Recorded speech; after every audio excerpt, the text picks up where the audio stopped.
Great to be here. Great to meet you both. I grew up in Houston, Texas. I'm Noe Jacobson. Just start with my name. First Mhm. things first. I grew up in Houston, Texas. I went to Yeshiva in Israel for 2 years at Yeshiva Shalavim. I went to Yeshiva University. Uh, when I was at YU, I started an a cappella group called TheMaccabeats, which got a super viral hit while I was still in college. So I had a crazy experience in university, which we can talk about if you like, of Well, okay, yeah, we're gonna get into okay, it. okay, yeah, just traveling all over the world, performing, and got very, very excited about creating content, video content, and even with like a Jewish flair that kind of lit my fire for that kind of thing. And then from there, I've done a lot of uh, content marketing roles. I started a business with my best friend. We created all sorts of YouTube channels and podcast channels for different clients. So Maya Bialik from The Big Bang Theory was a client of ours who started her YouTube channel. Um, yeah, and currently I'm skipping around a little bit, just kind of get to the point. Currently, I'm actually pursuing an MBA at NYU and trying the business world a little bit more sincerely. But I think part of what brings us to this podcast is right Mhm. before starting graduate school, I was working at another job, kind of doing what I usually do.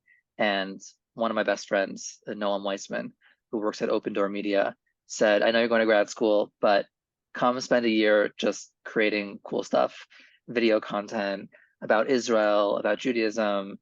And it was a bit of a strange thing to do, to kind of take this year-long stint, but I said, you know what, let's just do it. And I had the best time. And I almost considered not going to graduate school. That's how good of a time I had.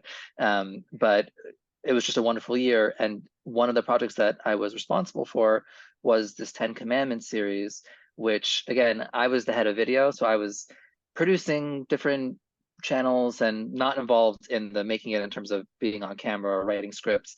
But the deeper I got pulled into this project, the more I was like, oh goodness, I think I'm gonna write these and I think I'm actually gonna host this series. So it became very near and dear to my heart. Oh, So that's a bit about me. Sorry if I was long-winded. no, no. So the idea evolved. Like it wasn't originally here, come, Noam hit you up saying, come be the host. It was like Yeah, you were a part of it and then you became the host. yeah, exactly right. I Cool. think for me, and I know I would probably get into it more, but for me, the point of the series was to like feel very authentic and feel like we're relating to this content as a human being, not, talking at people, but like going on a journey. And the more we were writing scripts for like an imaginary host that would come and read the scripts, it it felt, from my perspective as a head of video, kind of not authentic, not real, and it just wasn't hitting. And then I tried my hand at writing a script, just saying like, hey, from my own perspective, if I were thinking about lotach mode, right, do not covet, from my own life and what matters to me, what would I talk about? How would I think about that? And then once we did that and got together with the people that were working on the series, it was like, this is the direction we should go in. We should just be real, have a very personal voice, and then the rest is history on that one. Out of curiosity, Yeah. what, and not that we want to spend too much time down this avenue, but what's business school been like? Yeah. What has business school been like? It's been really cool. Would you It's recommend been what I recommend from it. one Yeah. studio to another? Would you recommend business school? Um, But yeah, yeah. yeah. I think I would recommend it for someone like me. I think it's gotten me way outside of my comfort zone. One thing that I'm very appreciative of is like how much the Jewish world has shaped me. Like I said to you earlier, day school, yeshiva, Yeshiva University, like, and I have a great community. And this has been a very broadening experience in a good way, just meeting people from lots of different walks of life.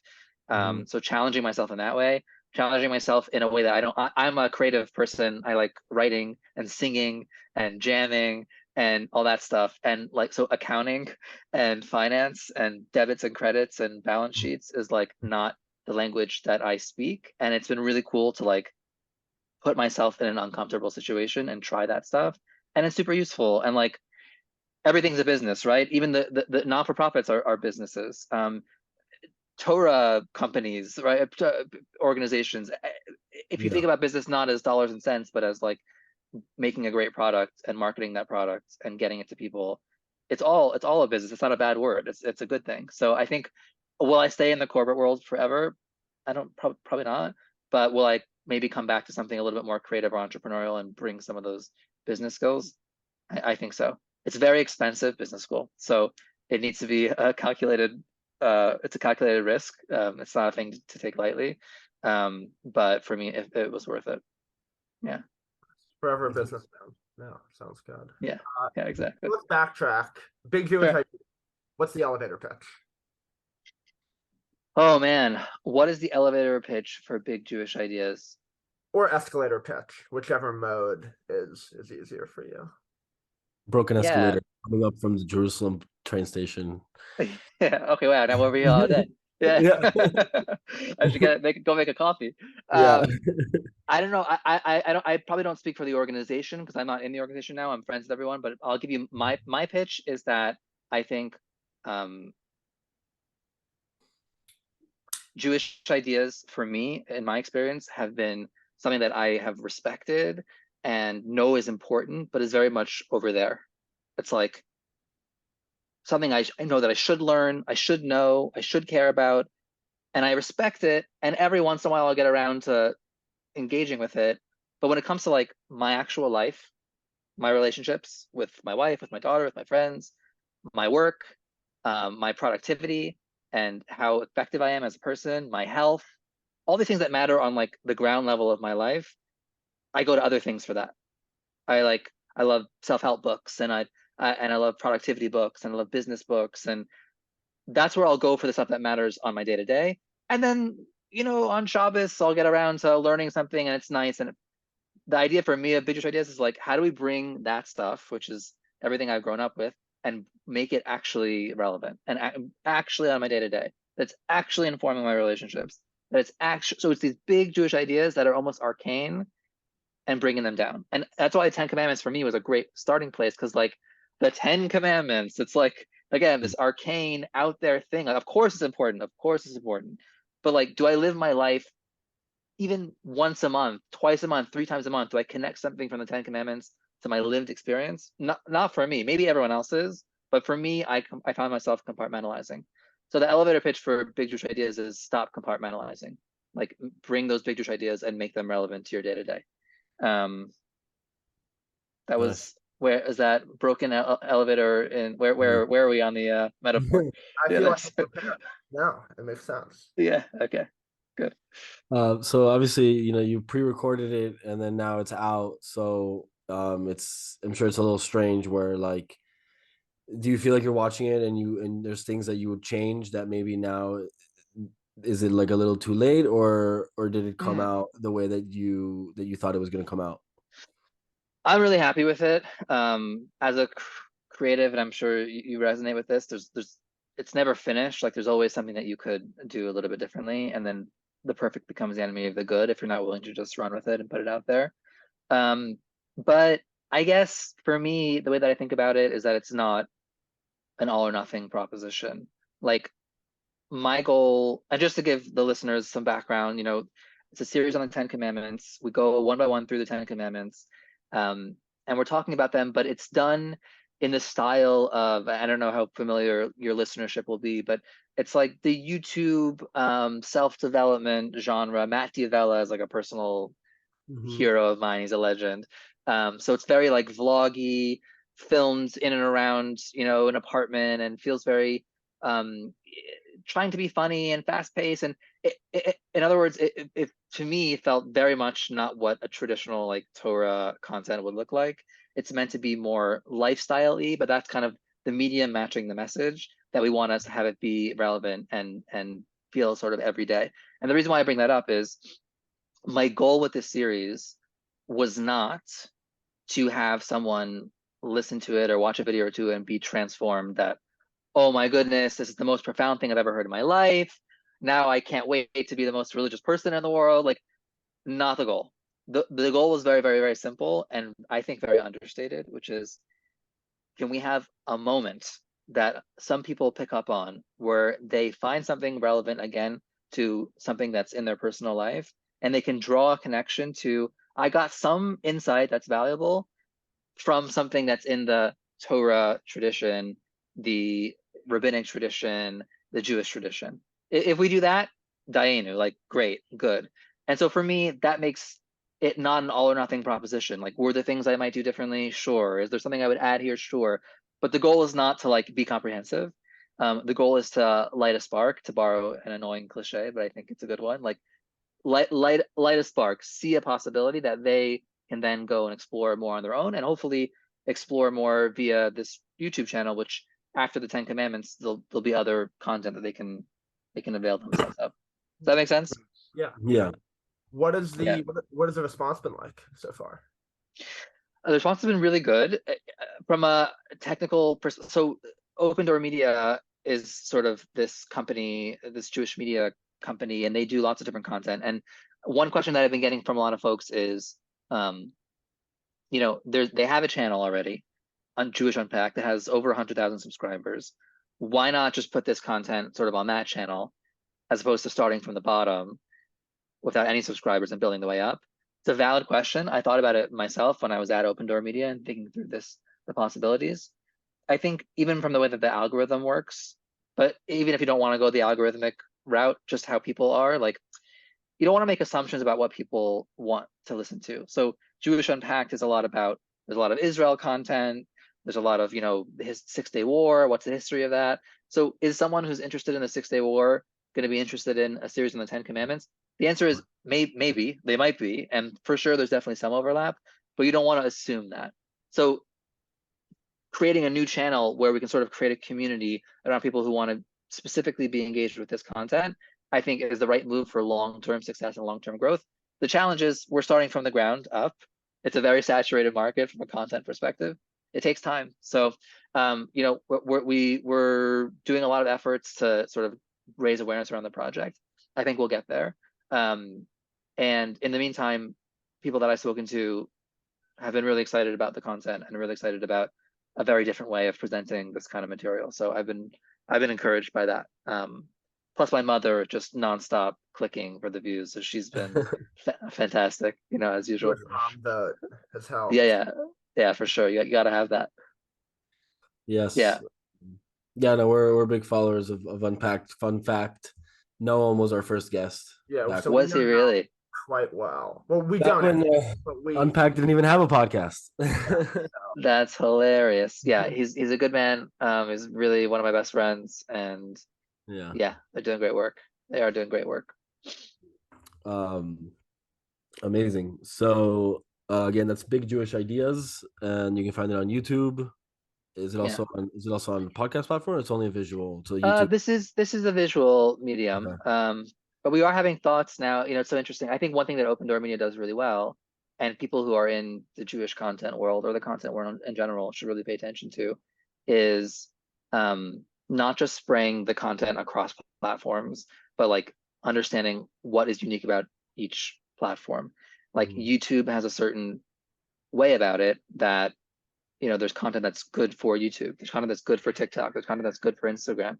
And I think one of the challenges for a lot of folks in the Jewish content space is they're not appreciating like the nuance of each platform. And they're just like, we'll put it out there. There's a little bit, if I may risk saying, a little bit of arrogance in that, which is like, what makes you think you're just going to throw something up onto a platform and people are going to relate to it? So I think the new wave of Jewish content, people putting content out there, is to really respect the platform and do it the way that it's meant to be done. So I think Open Door Media does an excellent job of this, but there are examples elsewhere. Like I think, you know, David Bashevkin, by way of example, on Twitter is someone who like is doing Twitter the way Twitter is meant to be done. He's playing the game, and you can see that he's, you know, it's resonating. People are engaging with that. So why am I saying all this? This is roundabout. We are thinking of ways that we can take the 10 Commandment, the Big Ten content and sort of bring it into some other platforms. So I've been in talks about, you know, what would be a TikTok series that could make sense. Obviously, you can't go in depth the same way that you could on YouTube, which is an advantage of YouTube. In a podcast, you can even go even more in depth, which you know. But what would it look like on the other end of the spectrum, you know, in a TikTok or on Instagram? So we're in talks about that. But currently, this is a very long way of answering your question. It is a YouTube series. Yeah. So let's talk about the Maccabeats era. What was it like? What was the catalyst that birthed this creation? And you know, as you were one of the OGs, because I know there's been like there's been iterations. Yeah. So I joined the Maccabeats existed before I got to YU as basically like a student club. They were basically called YU a cappella. And at the there's always been a tradition of a cappella singing at different universities. Yeshiva University um, never had an a cappella group. So it was started like the year before I got to YU as sort of the YU's a cappella group. When I came on, the group started getting a little bit more serious about we put out an album. We wanted to put out music videos. And so the video that we put out for Hanukkah in 2010, the Candlelight video, was really meant to just be a way to potentially book a few more gigs in the tri-state area. It was basically like a marketing idea that Imu Shalev, who's also at Aleph Beta now, came up with, and myself and David Block and a few others. And it blew up. And I think at this point it has over 14 million views on YouTube. And it set in motion this crazy, crazy series of events where we were on Good Morning America and The Morning Show and all these shows, Today Show, and we went to the White House. And at this point, the group has over 100 million views on YouTube, I think over like 30 million Spotify streams. We performed on 6 continents. And it's just this, I remember about to go on stage with Matisyahu at YU's Hanukkah event when this video came out. And I remember turning to Julian, a friend of mine who's in the group, and saying, we better enjoy this now because this is like, it's going to be 6 months. We're going to perform everywhere. We're going to get flown out to every bar mitzvah in Australia, whatever. And then it's going to be done. Now, fast forward, like we're all married, we have kids. And, this past Sunday, we were on a float at the Israel Day Parade and doing shows in Santiago, Chile. And it's kind of amazing, the staying power of it. Part of that, I think, is like the Jewish music world, which is sort of like pretty small. And like once you're a name in the world, in that world, it sort of sticks around. People are always looking to book concerts and stuff. But it's been a crazy experience. It's been a crazy experience. I've been able to like really travel the world and connect with people all over the world. I have so many fun stories from that experience.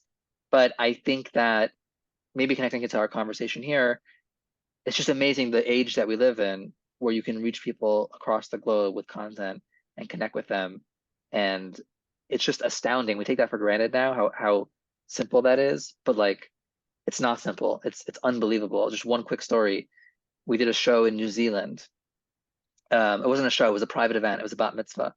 And we were surprised. And we were touring the whole week, and then on Friday we came to the shul and we were like all around the shul and like keeping our heads down so the bat mitzvah girl wouldn't see us. And then they went to the dinner portion of the bat mitzvah, and the father gave a speech, and he said, we live in New Zealand. It is like one of the most remote places just in the world in general, which I guess is relative where you are in the world. But for most of society, that's the most remote place. From a Jewish perspective, New Zealand couldn't be further out there. And he said, it's a challenge, and it's something I had to think about, raising a Jewish family in New Zealand, where there's a nice community there, but sort of like disconnected from the core Jewish world. But he said that thank God for technology, where we're able to connect and find Torah teachings that we connect with, and find music and culture that we connect with, and we feel connected as a Jewish community. And then as he was talking about that, he was saying, and I know you're a big fan of the Maccabeats, and that's one of the ways that you felt connected through Jewish music. And so for your bat mitzvah, we have the Maccabeats, and we came out and sang, and like it was such a great moment. It was a great moment for her, like and for everyone there. It was just a fun thing. But it was actually quite profound. It wasn't really about us. It was about how we're able to, just quickly before we move on. I know I'm ranting here, but just this two Hanukkahs ago, during the pandemic, we started doing virtual shows. So first of all, just doing virtual shows to connect with people when they're not able to go out. That was amazing. But we did for like the US Armed Services, Jewish members of the Armed Services, we did like a Hanukkah performance. So you had Jews from all over the world who are serving the United States and maybe don't have the most connection to their Yiddishkeit on a day-to-day basis when they're out there in the field doing what they do, doing their very important work. And then like having a concert where like give them a Hanukkah experience made possible by this technology. It's really a beautiful thing. It's, we talk a lot in Judaism about being makdish the whole, like elevating the mundane. Like how do you take these, there's a lot of challenges with technology, and a big theme in this series are the challenges with technology. Like how do you stay present in a world where you're barraged by content? How do you do low tach mode? How do you not be jealous of people when there's the smartest people in the room engineering algorithms to show you exactly what's going to make you jealous and get upset and hook you, right? And that's true, and like that's a massive thing. And there's a way to take that same technology that has all those challenges and find a way to do something great with it. And like that's my worldview, is like how do we do that? And so we've been blessed with the Maccabeats to use that medium to do that. But there's so many ways that people are doing that all over the world. So yeah. Anyways, I waxed poetic there for a second. You're no, it's good. You're still like in the, I guess, in the reserves. Like they'll call you up for like the parade or something of So I'm still in the group. Okay. The way that it works is there's 11 of us that are sort of like OG members of the group, and we're owners of the group, so it's our business. But we only need to travel with like 6 or 7 at a time. So what we do is that we go on gigs, and a lot of times we'll use we'll bring on singers who are not in the group officially, but they'll sort of like fill out the group and they know all of our music. So a typical gig could be like 4 or 5 Maccabeats, 2 or 3 other singers who sort of know our music and go on the road with us.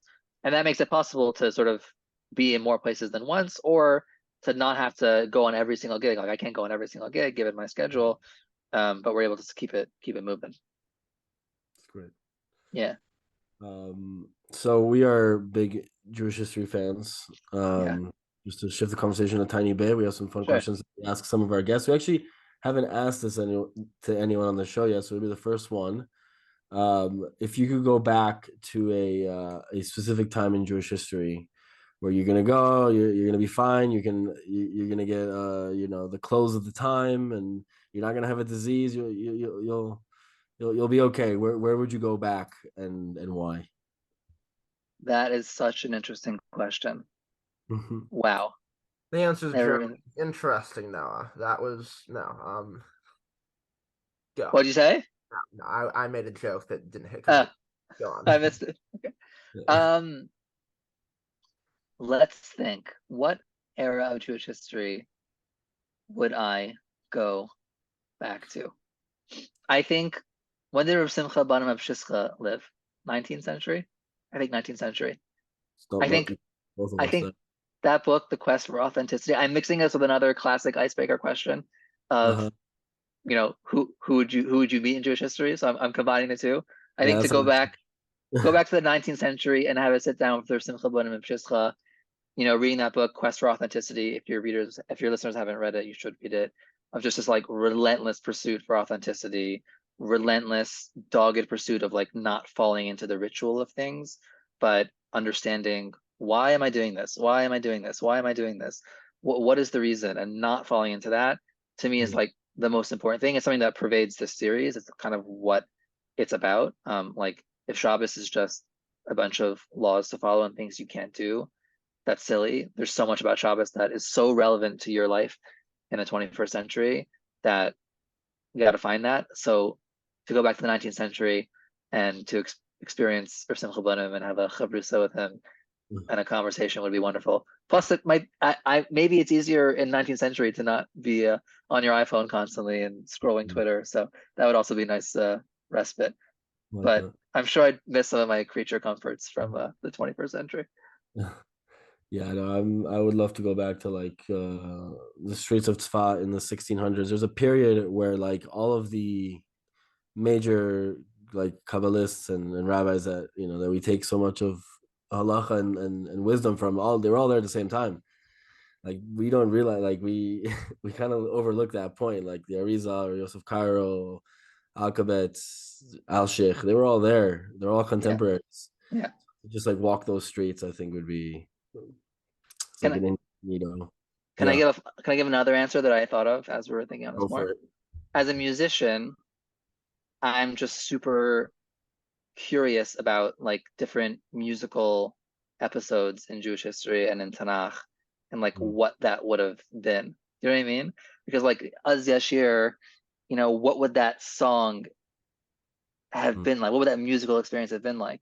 Like you can read a narrative and you can sort of get into that narrative and imagine it, but it's kind of hard for musically to imagine what that would have been. But like, yeah, it probably was a transformative thing. So to go back in history and like be in one of those musical moments and experience what that is,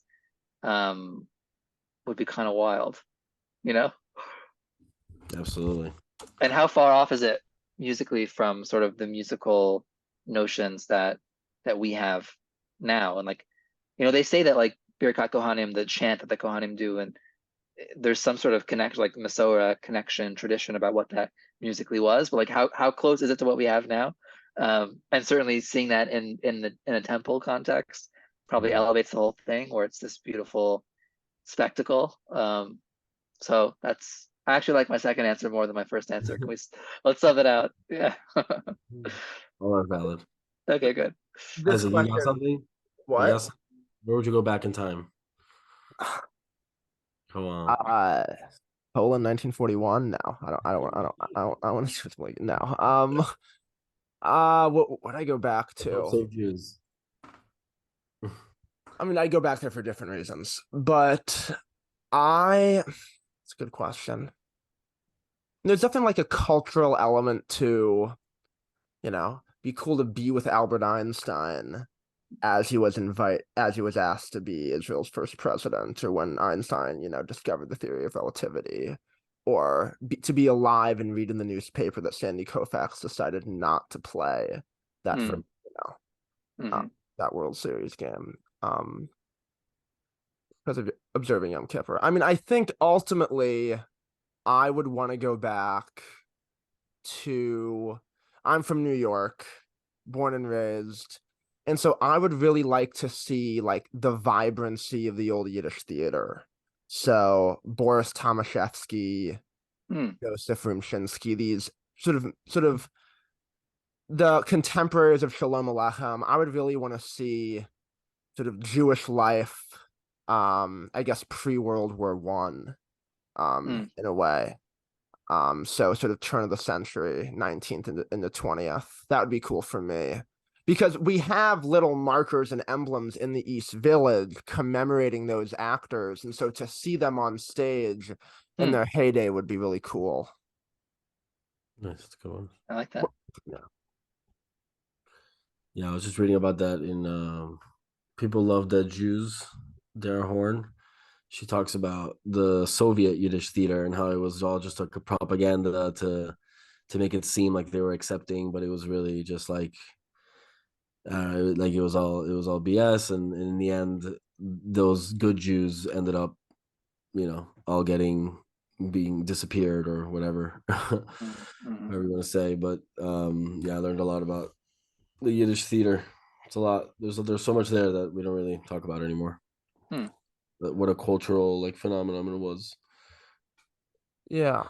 What so we talked about Shabbat, and you talked about Shabbat and how oftentimes Jews, view it as ways of it sort of placing restrictions on your life, and how that does both Shabbat and Jews a disservice. One of the things that can enhance Shabbat is the people you spend it with.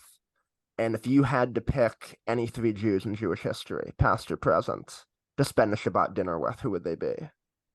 Oh my goodness. Wow. Good segue. What a question. I were to spend with three Jews, who would I spend it with? Okay.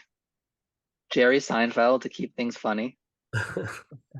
We gotta lighten up the mood a little bit. You know what I'm talking about? Yeah.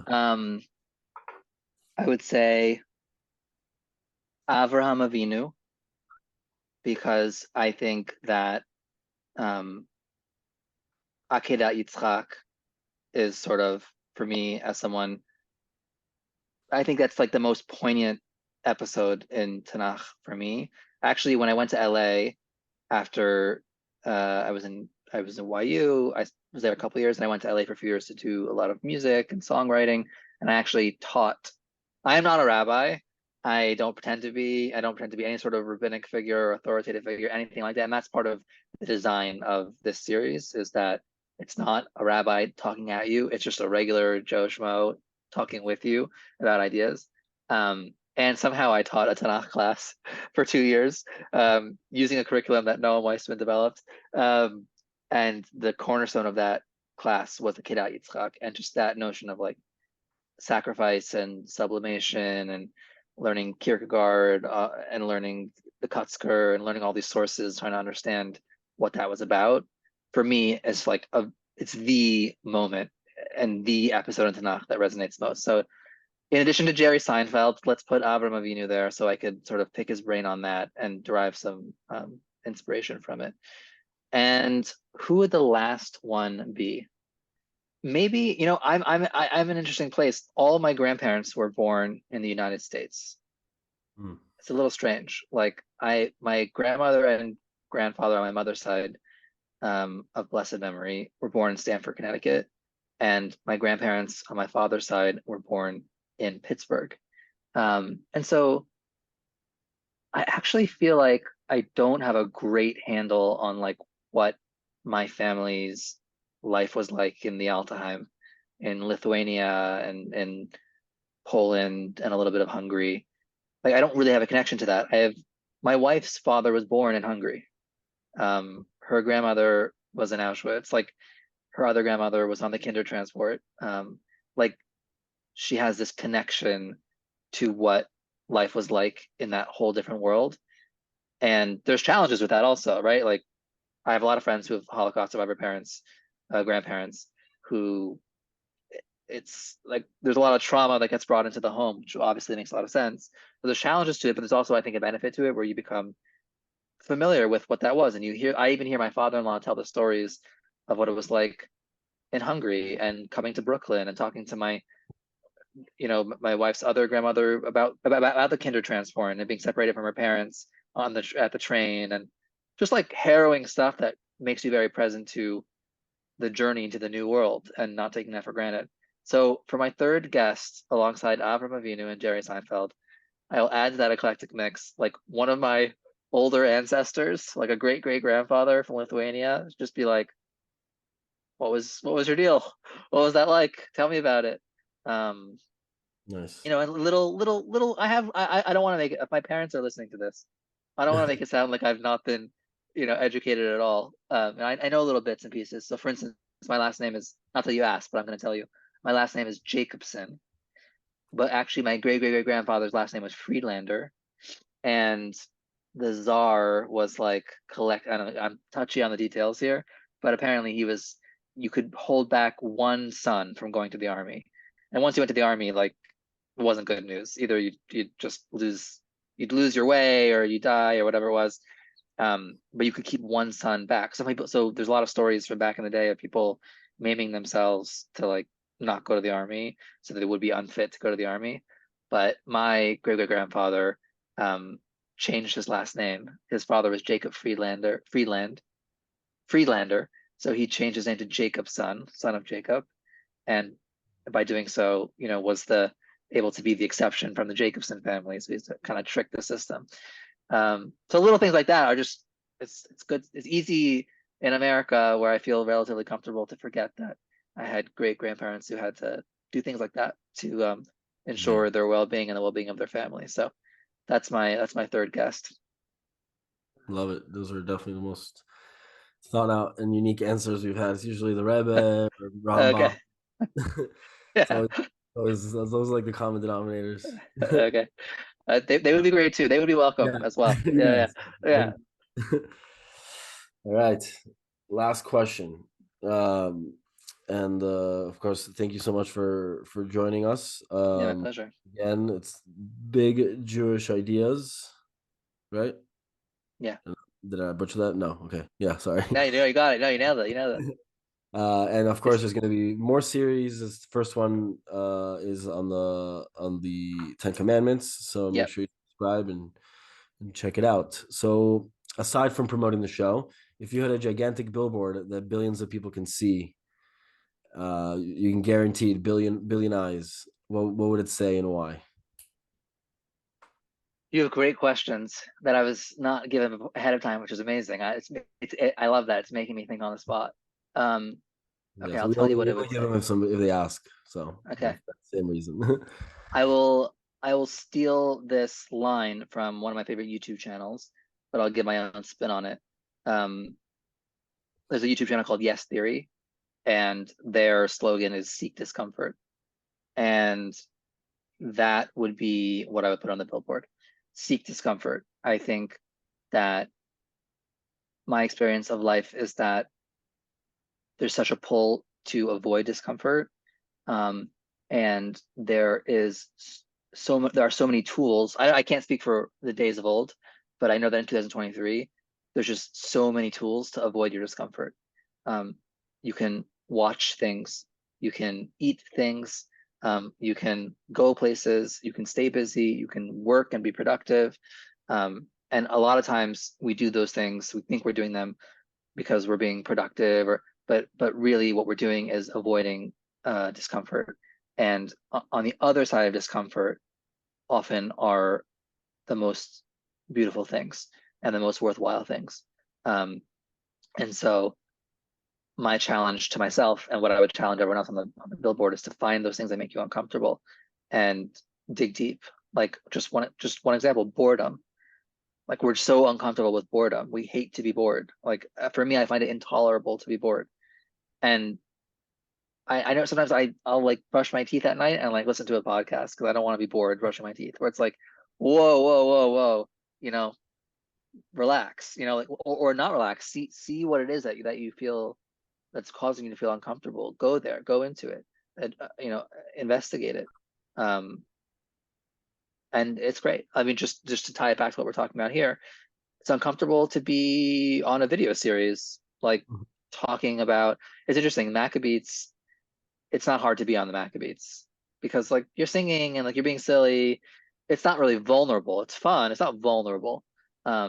This series has been extremely vulnerable. Like, I talk about my relationships. I talk about things that I struggle with. I talk about topics that are like sensitive topics. It's a lot in me was saying, don't do this. But I'm happy I did. And I think I put myself out there and it feels good to do that. And that was on the other edge, on the other side of discomfort. So seek discomfort. That's my message. I'm sticking to it. Amazing. Do you have any questions for us? This is great. I mean, I'm gonna go check out more of your interviews. I'm gonna go all the way back to the OG Noam interview. I'm gonna start there and work my way forward. Go way Yeah. back. Yeah. Apologies in advance for the quality. I That's don't great. know. Some of the early episodes are probably rough in that way, but yes. Thank you. Really appreciate it. I'm happy to work. Thank you so much for listening to this episode of the Too Tall Jew Show. We can be found on Spotify, Apple Podcasts, or wherever you listen. You can also find us on Instagram at Too Tall Jews Show and Twitter at Too Tall Jews. And you can also find our umbrella page, Jewish Original Media, on Instagram, and the very famous On This Day in Jewish History on Instagram as well, and on Twitter as @DailyJewish. You can find a link to support us on any of our link trees on Instagram or Twitter or even YouTube. Any and all donations are appreciated and will help in development of all of our content, all of our projects. So thank you for that. See you next week.